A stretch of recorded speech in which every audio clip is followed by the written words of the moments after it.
Hello everyone and welcome to Queer Cashier. My name is Jade and welcome to the second installment. Today we will be talking about some gem stuff, some possibilities of new family members being added to the wonderful bird family of mine, and I also have a human family. And we will delve a little bit into some sign language stuff because, hey, it's important. Let's see. We'll start with the possibility of the new family members. As you may or may not know, I have two parakeets. I say that, you know, they're actually called budgies. Parakeets, it's the name is wrong. Parakeets are different birds entirely. They're called budgies, but stores everywhere advertise them as parakeets. So if I say budgie, don't get confused. So I have Tanpopo and Snowdrop. Tanpopo is going to be 3 years old, and he is a yellow beauty. And he doesn't much like to talk. He doesn't much like to say hello or anything like that. But you see them? You see that little family on top of that bird cage? That's them. That's my babies. And Snowdrop is the little white one next to him. So Snowdrop is going to be 1 year old on October 16th, which is also my birthday. And then there is Lala. She is my sister's bird. My sister is currently away in the Navy, so she gave me the honor of watching Lala. And Lala was adopted on New Year's Day. So these are my family, and I love them dearly.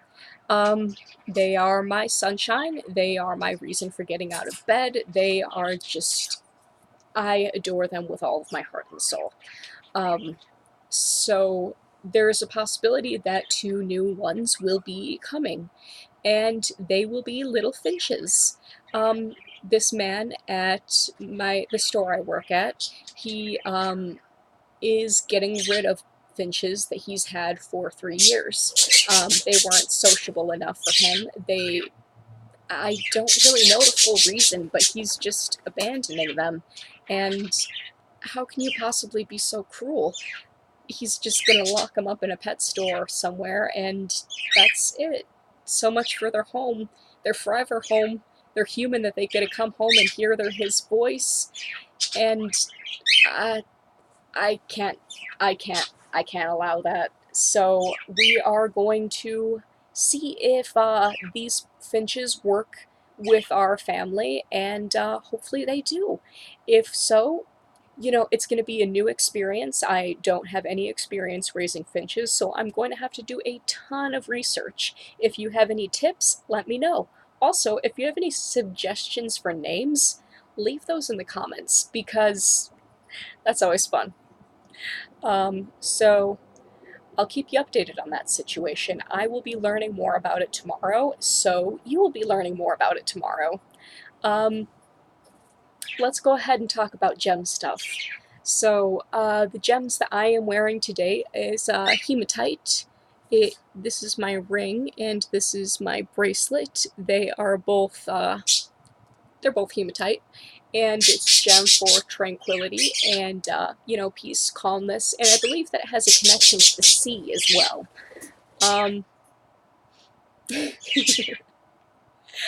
um, so I believe that it's good to wear when you're going to be in very public places. I have a lot of social anxiety kinds of stuff, and so it kind of helps, a base like a rock to stand on. Getting gems, the rocks. um, so it's something that I feel helps me. And then I am wearing my pendant, which is made by one of my absolute favorite artists in the entire world. And she works at Spiritual Vibes here in Chicago. I will link you to the information below. And this is amethyst and lavender. Amethyst is a sobriety stone, and this is a sobriety pendant. I can tell you more stories about that, about why I wear it, things like that, if you're interested. Amethyst also acts as a creative stone, transformative energies, and it's very good for artists, or at least that's what my interpretation is. I am no expert on gems, even though I like to pretend to be. Um, so, yeah, there's that. There's the gems for the day. And lastly, I will teach you a few things about sign language because it's important stuff to know. If you ever see someone who you perceive as deaf, and you want to help, maybe you have a pen and paper, maybe you know a few signs, maybe you can just lead them. The best way to do it is just hand up, and that means, like, can I help you? Like, raise your brows and just, can I help you? So, that is the best way to show that you are willing to work with them.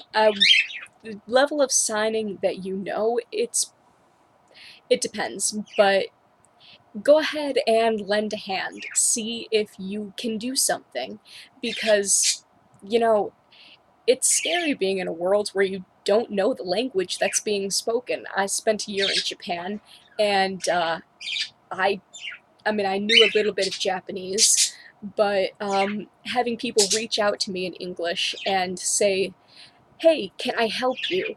I don't know what it is that I can do to help you, but can I try to help you?" It makes a world of difference. Other things, you can just say, "Hello, um, how are you?" So that's, "How are you?" You can say, "Nice to meet you." Certain things like that. Or you can ask, "What's your name?" And I'm not going to go through the finger spelling alphabet. Feel free to look that up because there are people who can do it way better than I can. Instead of the, my name, my name is Jade. That's, I'm very slow. I need to get better at it. So, yeah, thank you for coming in for the second video. I know this one was a bit longer, and hopefully you found it interesting. If you didn't, I'm sorry. If you did, fantastic. If you have any suggestions, comments, questions, feel free to leave them in the comment bar below, and I will do my best to get back to you. So, thank you again for watching. Have a magnificent day, and Queer Cashier out!